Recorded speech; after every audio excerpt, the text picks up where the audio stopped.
Sahabat MK, kita akan bersama-sama menjelajahi pelajaran berharga dari peristiwa luar biasa dalam sejarah Islam, yaitu Isra Mi'raj.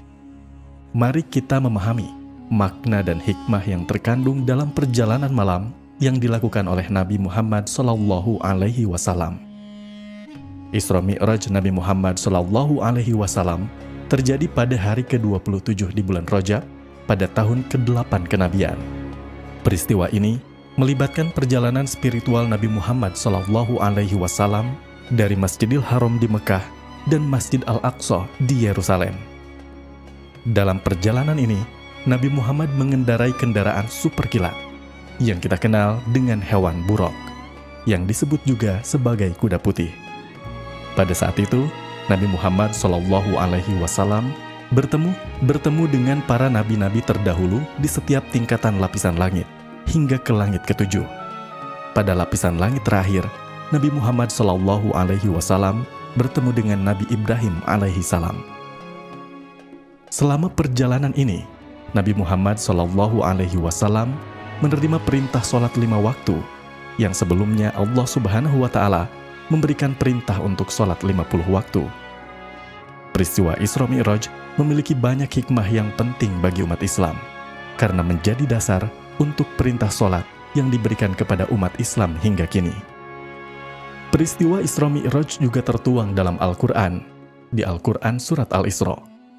Dalam surat tersebut, terdapat ayat yang menggambarkan perjalanan Nabi Muhammad SAW dan bertemu dengan para nabi-nabi terdahulu. Peristiwa ini merupakan salah satu peristiwa penting dalam sejarah Nabi Muhammad SAW dan juga umat Islam. Lalu, apa yang dapat kita pelajari dari peristiwa itu? Pertama, di awal tahun kenabian, Rasulullah SAW mengalami kerugian yang sangat besar. Beliau kehilangan paman tercintanya, Abu Thalib, yang merupakan pelindung utama umat Islam. Selain itu, beliau juga kehilangan sang istri, Khadijah radhiyallahu anhu, di tahun yang sama. Tragedi yang menimpa Rasulullah SAW tidak hanya berhenti di sana. Harapan Nabi hancur setelah beliau dilempari batu di jalanan Taif.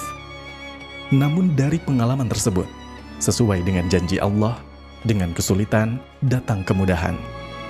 Kemudahan datang dalam bentuk perjalanan ajaib yang ditemani oleh malaikat Jibril ke 7 langit, tidak lama setelah tahun kesedihan atau Amul Huzni.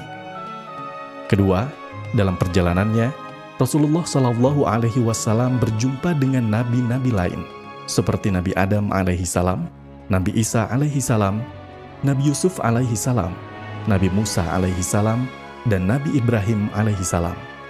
Pertemuan ini memberikan Rasulullah SAW dukungan dan motivasi. Seperti halnya Nabi SAW yang dapat bersandar pada mereka dengan misi serupa, kita pun dapat mencari dukungan dalam hubungan sehat, lingkungan yang suportif, terutama persahabatan, dapat memperkuat iman dan semangat kita. Ketiga, Nabi SAW mengalami banyak hal dalam perjalanannya. Beliau bertemu para nabi dan malaikat, melihat taman jannah dan api jahanam. Setelah Isra Mi'raj, beliau membawa satu hadiah, yakni perintah sholat.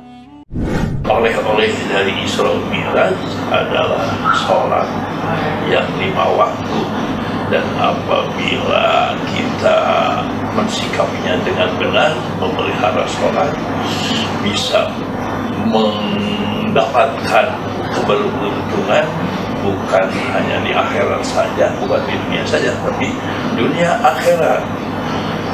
Akan terhindar dari segala kemaksiatan. Sholat yang bagaimana yang oleh-oleh dari Rasulullah yang bisa mendatangkan kebahagiaan serta terhindar dari segala yang membahayakan, seperti difirmankan oleh Allah, inna sholata tanha 'anil fahsya wal munkar. Sungguh sholat itu akan mencegah dari kejahatan dan kemungkaran. Nah, di antaranya seperti yang difirmankan oleh Allah, qad aflahal mu'minun, sungguh pasti bahagia orang mukmin. Pasti beruntung orang mukmin itu. Sifat paling utamanya alladzina hum fi salatihim khashi'un, itu yang khusyuk. Di antara salah satu tingkatan khusyuk dan harus diusahakan oleh kita adalah merasa dilihat, merasa didengar oleh Allah Subhanahu wa Ta'ala.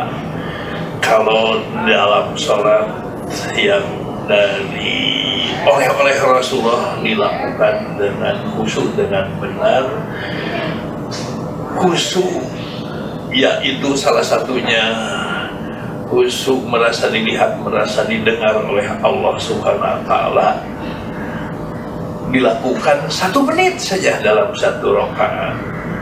Kemudian sholatnya 40 rakaat, 17 rakaat yang wajib, 11 rakaat qiyamul lail minimalnya ya, 17 dan 11 28, 2 rakaat sholat duha misalnya minimalnya 2 rakaat, 30 10 rakaat qobliyah ba'diyah yang muakkadahnya, jadi 40. Nah, 40 kali 1 menit, 40 menit merasa dilihat oleh Allah, merasa diawasi oleh Allah. Insya Allah tidak akan maksiat, merasa dilihat oleh Allah, dan tidak akan, kalaupun sedih tidak akan terlalu sedih karena maaf, wa huwa ma'akum, ya, Allah bersama kalian.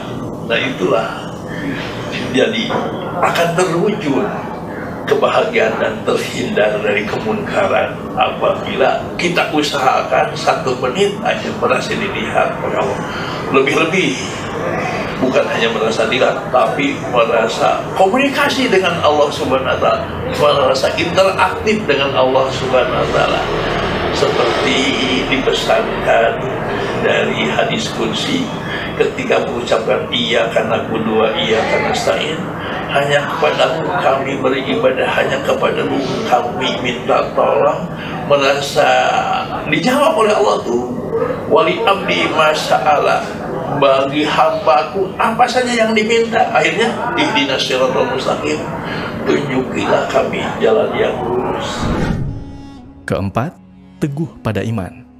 Setelah Rasulullah Shallallahu Alaihi Wasallam kembali ke Mekah dan menceritakan perjalanannya, kaum Quraisy terus-menerus mengejeknya.